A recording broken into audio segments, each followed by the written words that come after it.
Hey, John, welcome to the show. As a way of getting started, tell us a little bit about yourself. Well, I'm a sales career veteran, 30 years selling. Originally, I started door-to-door selling alarm systems, and I think that taught me a lot about closing. Really helped. Yes. It also taught me about sort of the numbers game in that, I realized that I had to make like 120 calls to get one meeting. Yeah. So I had to sort of condition myself to understand that every one of those calls was one very small percentage of the yes.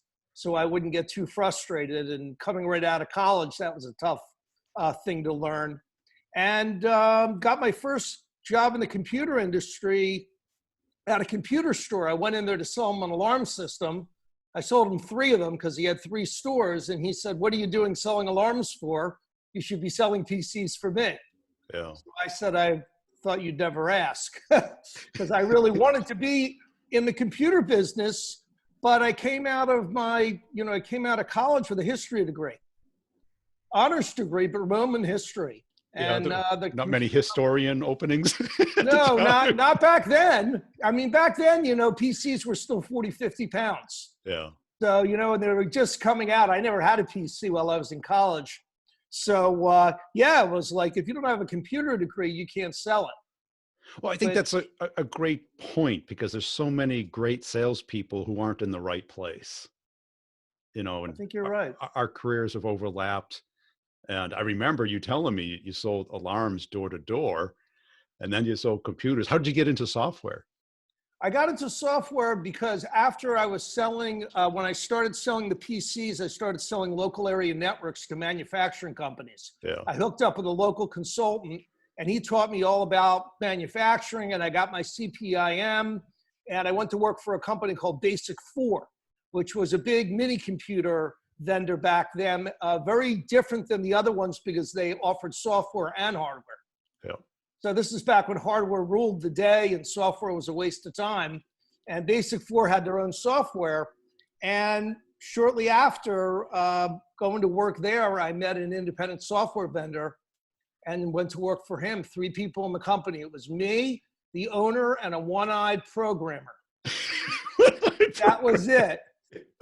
And we did everything. I mean, I sold, I did pre-sales, I implemented, and I did cost accounting consulting. It was crazy, but I learned a lot. Yeah. Learned a lot. I'm sure you've noticed the differences between like an alarm sale, where it's what they call a simple sale. It's you either close or you don't. Right.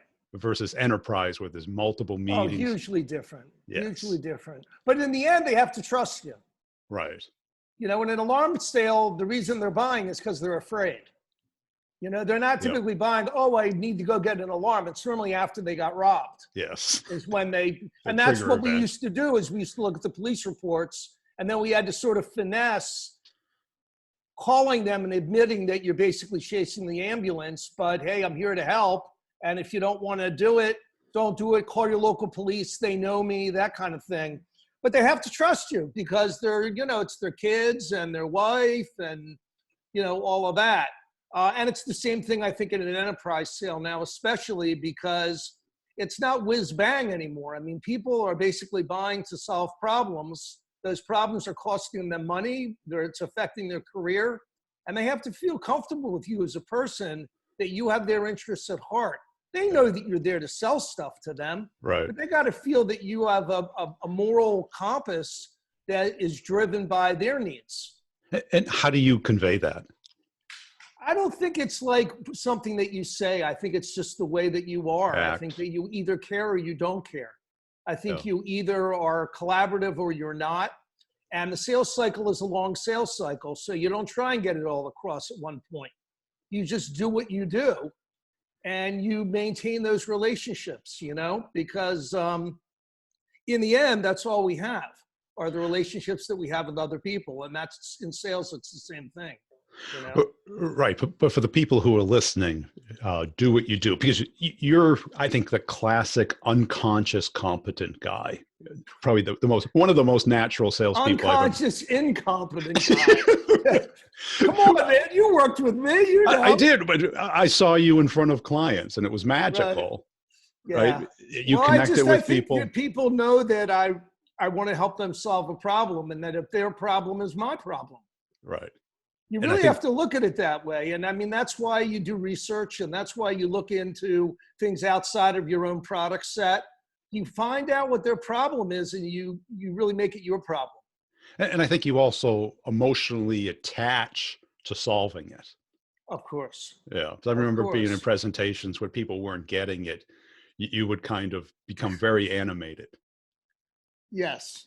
And then all of a sudden they Yes. go, if he's so convinced that we need this, we should listen. Yeah, I think there's a fine line between, hammering Right. and convincing. And I Yes. think that when you and I worked together, when you were in my team, I was much more the hammerer, because I was going out with all you guys closing deals. Yeah. So I never had met a lot of these clients. I would have to go in and in a 2-hour period, take them from I'm not buying today to okay.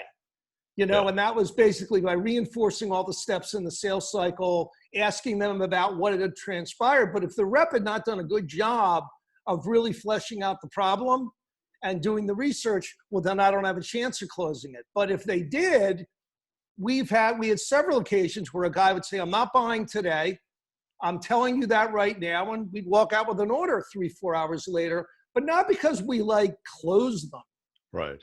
It's because we asked them questions, and, we knew, I was always a stickler for that. I wanted to know everything that was going on in the account if I was going to go in and try and close it, how old were their kids, everything, because it's all relevant.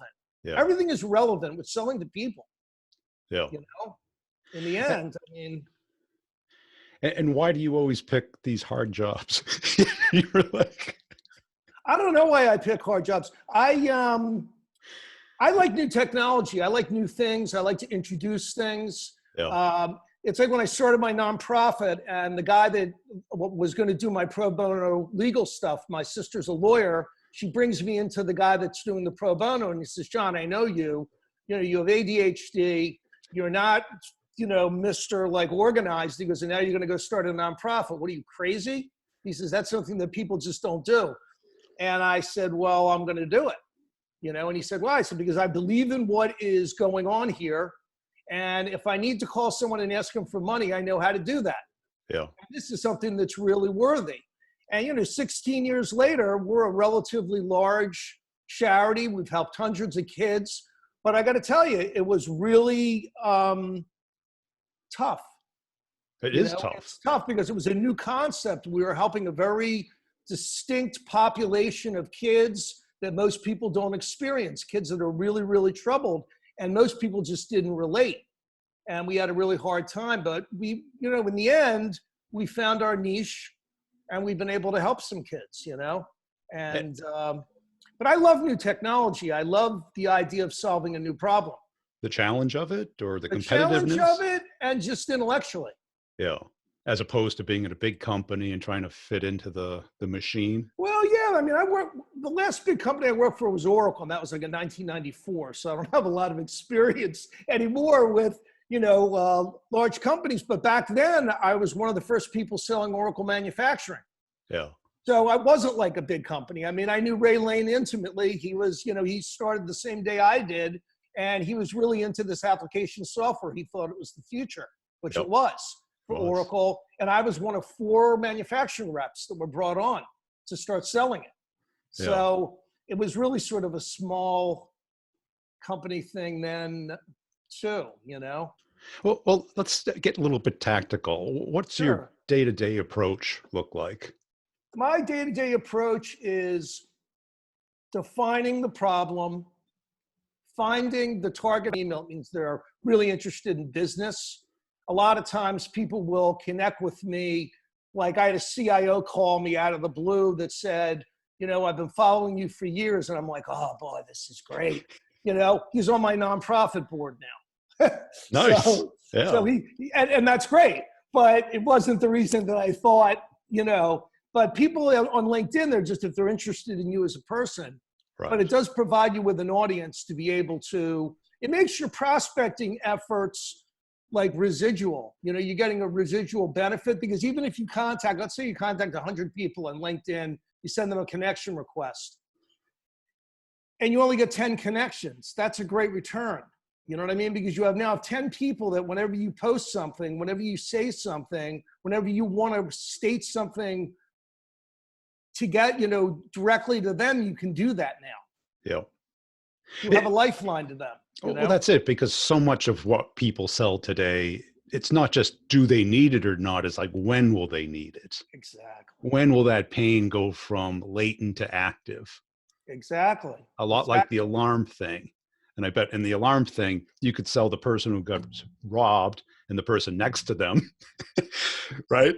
Because and one street over, they don't give up. They don't give up. Right. There's only like 4 or 5 houses, but until it hits them, or right. No, you're right about that. I think that, it's back to relationships. I mean, the more people that you can expose yourself to and become exposed to them, the more you're going to learn too. And so I do get a lot of stuff from people that I'm connected to. I don't get to read all of it all the time, but I do really benefit from it.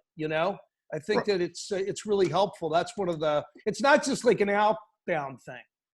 Right. Because it compounds, like you said, and you can then connect and leverage that relationship to others.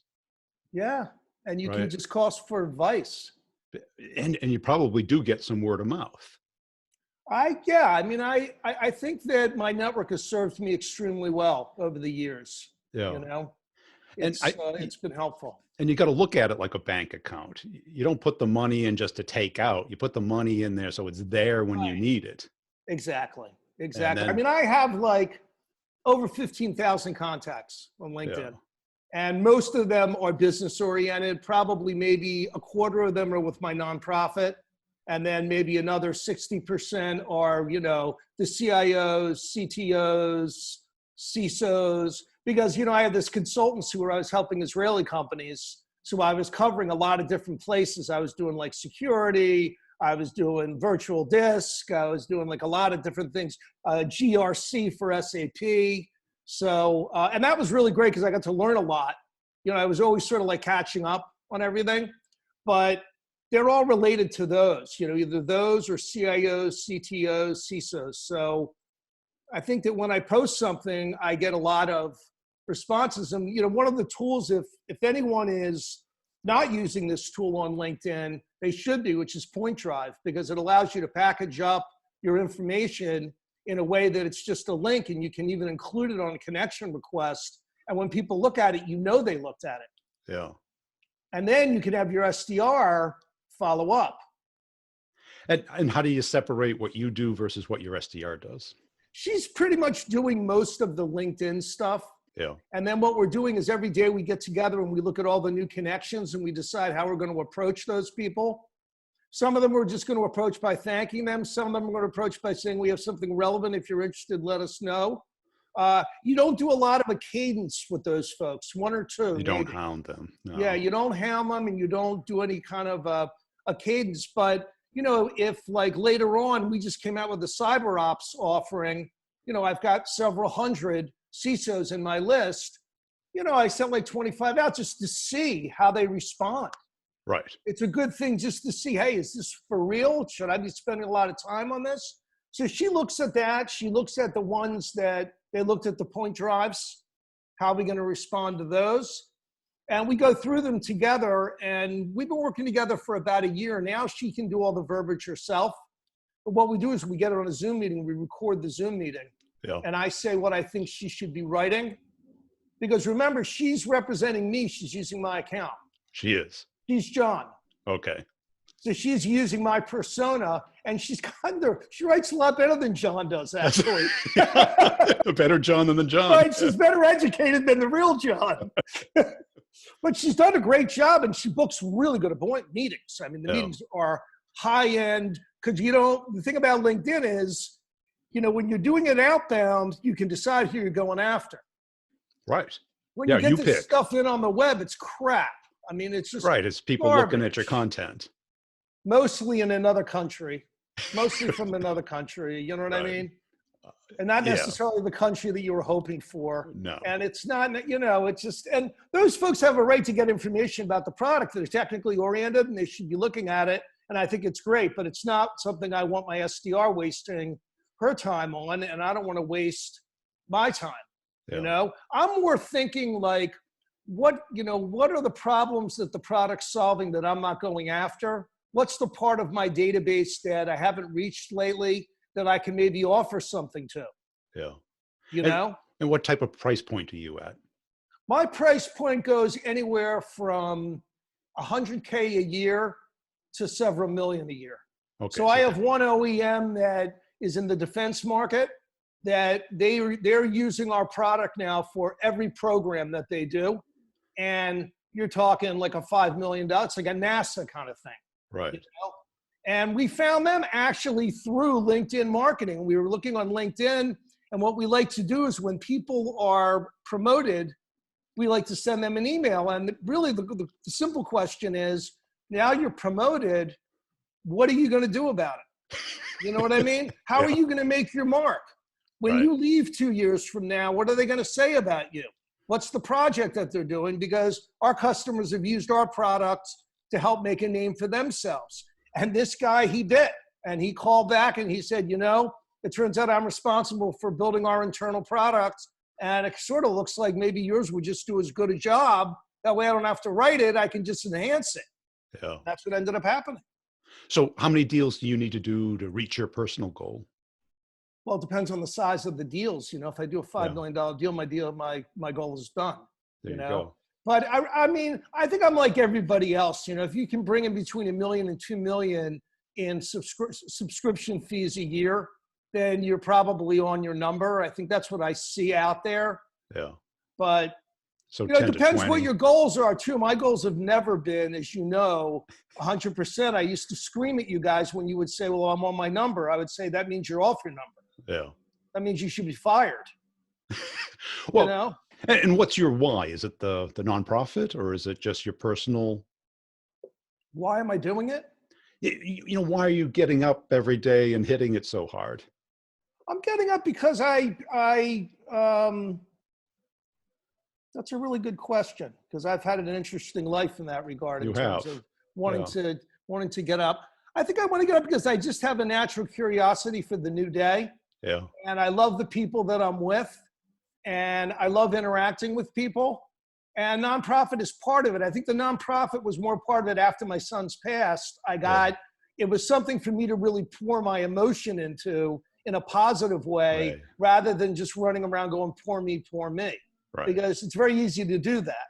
I do that, but I try and keep it at a minimum. In a constructive, helpful way. Yeah, I just try to like focus on stuff that's positive and laughing. Like, you know, you and I get along so well because we both love to laugh. Yeah. You know? And it's no secret anymore to people that, you know, one of the best cures for cancer is laughing. You know, it really works. It's the natural icebreaker. Exactly. And it really works for people. People that laugh are feeling better. So I've always tried to make that a part of everything that I'm doing. For a while there in my life, it was kind of difficult. There wasn't a lot to laugh about. Yeah. But I was fortunate. I had people in my life that brought that out. Yeah. You know, but. Right. It breaks the tension, and it has commonality. It's immediately rapport building. Yeah. And if you like people, I mean, this is the job for you. Yeah. And if you don't like people, go find another fucking job. Excuse me. Find another job. You know what I mean? Because it doesn't because you're going to be miserable. Right. And who wants to be miserable? Go do something and make less money, and it'll be less miserable having less money than dealing with people that you don't care about, that you don't like. Yeah. I love people, you know, so I enjoy it, you know. So let's say you get somebody interested, CIO, big companies, curious. What do you do then? Is it a Zoom meeting? Is it a face-to-face? Is it? If it's a CIO, I try and go. Yeah. I try and go, because the thing is for me is that I long ago abandoned this bottom-up approach. Yeah. I mean, it's a joke in my opinion. It's an excuse for people that are afraid to go to the high people. You can start with the high-level people, and they'll push you down anyway. Yeah. Don't worry, you'll get to meet all the dweebs you want. Because the CIO will send them to you. You know what I mean? Because the CIO will say, look, I like the idea, I like the problem. You know, I have this problem. As soon as you can solve it, now these are the people that are going to evaluate it. dweeb one, dweeb two, you know, like thing one and thing two and the cat of the hat. You know what I mean? The same sort of thing.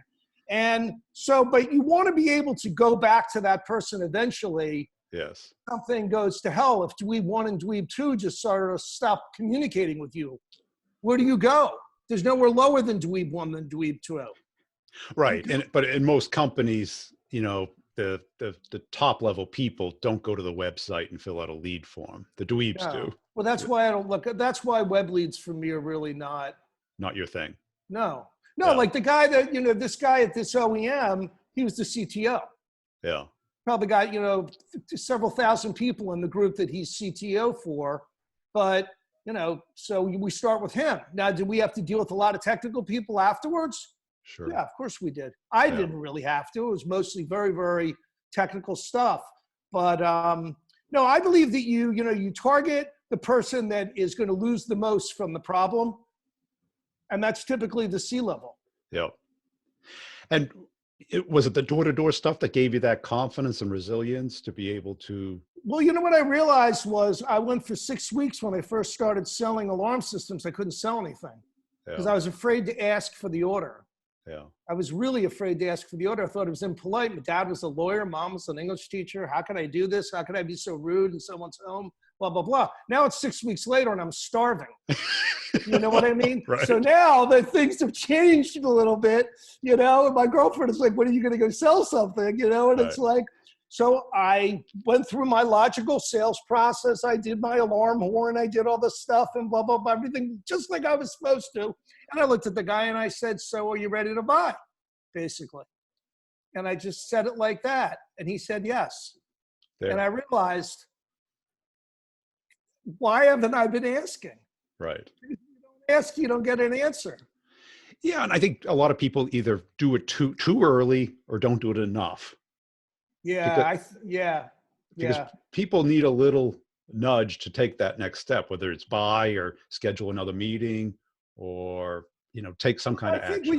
I think when you start any interaction with anybody, but especially a prospect, you want to be very clear with them what your goals are for the meeting. You ask them what their goals are, of course, that's the most important, but then you should also say the goal for this meeting is that we're going to show you the product and we're hoping that you will then decide that you want to test the product. Yeah. And at that point, we'll discuss about blah, blah, blah, blah, blah. And then when they say they want to test the product, that's when you start asking them more. I have sort of a qualification continuum, you know, so you got the who, what, why, when, how much, you know, the classic from alarm system to car dealers to software salesmen, we all do it. You don't have to do them all in the beginning. I mean, you know, for a low resource event like a WebEx or like what we're doing right here, you know, you want to find out who, you want to find out what, you want to find out why, but the when and the how much, you don't need to push that because you don't want to people nervous. You want people to talk to you and tell you and feel like they had a nice meeting with you. Right. Because when they leave the meeting, that's what they're leaving with. They're not leaving with the PowerPoint. They're leaving with the feeling they had with John, whether it was an enjoyable time and do they want to do it again. Yes. That's the thing. And they have to really enjoy it. And that's where the humor comes in and everything else. And then when they say, now I want to do a POC, it's the give get, right? Okay, so I'm going to give you a POC, but I got to get something like, how much money do you have? When are you going to buy it? Yeah. And then it's perfectly logical for them. Right. They've asked you for something. Yep. But that's the perfect time. I used to drive you guys crazy with the give get. Well, you know, what the hell did you get? What did you get for that? Right. And we didn't. We wouldn't. And that's when we would lose deals, you know? Right. Because you think, oh, I give, and then they'll feel obligated to help you. They might. Okay. But they think you're getting paid by the company. It was like I would say to Danny all the time, just because you're from Atlanta doesn't mean you have to give everything and be so damn polite. You know? Remember? I'd say, stop it, Danny, do. Act like a New Yorker a little bit. Ask for something. Yeah. You know? But you don't want to ask early. You're right. It's a delicate balance. But before you do a high resource event, which I consider a face-to-face or like a POC, you want to have all those W's down. Right. Yeah. You really need to have that because, and it's not just like an expense management issue. It's an issue of just, you know, knowing that you have a deal. I'd rather know 10 deals that I don't have then hang on to, you know what I mean? I hope Right. does not spring eternal in sales. It's not like that. You know, especially when you fly somewhere, there's nothing worse than getting up at 4 a.m. to get on a plane, land, drive there, and find out this is a 5-year initiative, not a this year initiative. Yeah, and if you did that though, you know, shame on you. Exactly. You know, you know, like guys would come back to me when I was managing, and they would say, "Oh, well, the prospect." You know, no, it's not the prospect's fault. That's not his job to qualify himself. That's your job to qualify him. I think qualification is the most underused skill in sales. Right. You know, and that's asking why questions. this bottom-up thing is I don't believe in, because you can't qualify at that level. They don't have the money. Yeah. And what makes you good at that? Do you have a sense for people? I believe that it's okay to do. Yeah. I believe that it's the right thing to do. I don't believe that I'm being impolite. I don't believe that I'm being pushy.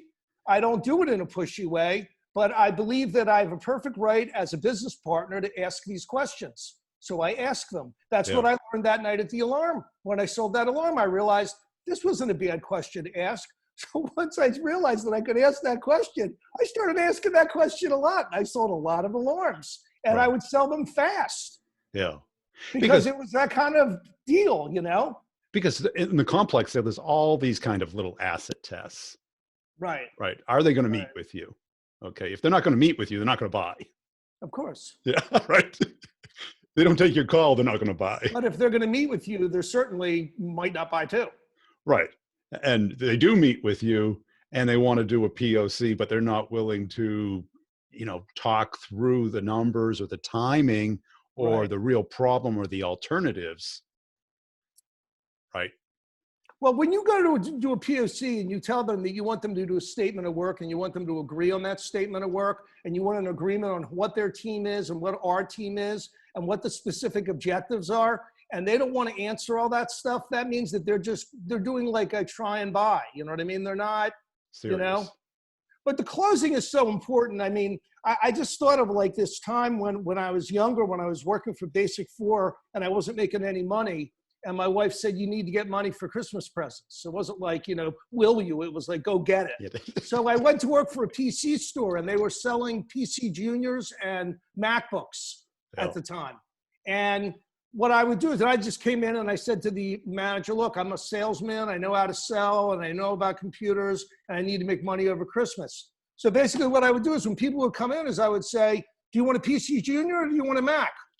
And more like 9 out of 10 would say PC or Mac. And then I would say cash or credit. Yep. And I was moving like 10 or 15 of these a day. They wouldn't let me come back after Christmas because the other employees were furious because they were trying to do solution selling. And of course you have to sell. Of course you have to find the problem. I'm not demeaning that at all. And you know me, you know that I'm pretty intellectual about the way I look at business problems, but you have to close. You have to qualify, you have to close, and you have to know what's going on, because otherwise all of your great intellectual theorizing is doing nothing for nobody. Right, because people naturally needed that final nudge, the permission to take action. Exactly. That decision point. They want to. They want it. They want it. Yeah. They want it, but they want it in a way that's, you know, relaxed and enjoyable. It's not pressure. Not pressure. That's why, like, I would fly in for a dinner. Yeah. I would not fly in for a 1-hour meeting, but the CIO says, you know, me and my director want to go for dinner. I'm all over that because now I'm in a relaxed environment and I can say, so, you know, after a couple of drinks, so if we did this and we did this, would you still make me miserable and not buy anything from me? And you could say it like that in like a funny way. And you know, you've done it. I know you do it because I saw you do it. You know, the guy will say, yeah, I guess I would. Or, I don't know, I've got all these other issues and now all the other issues come out. Right. Because they don't just offer up all this internal shit that they're going through. Because they don't want to face it. They don't want to face it. You got to time travel like in their mind. Yeah, they want to feel like the boss. They want to feel like the boss. And, but you know, yeah, it's, like I said, if you like relationships and you like people, you're going to love selling. I mean, selling is what it's all about. It's the human condition at its finest. It is. Hey, this has been a great conversation. Where can people go to follow you? I'm just on LinkedIn. I mean, I'm just profile. Cool.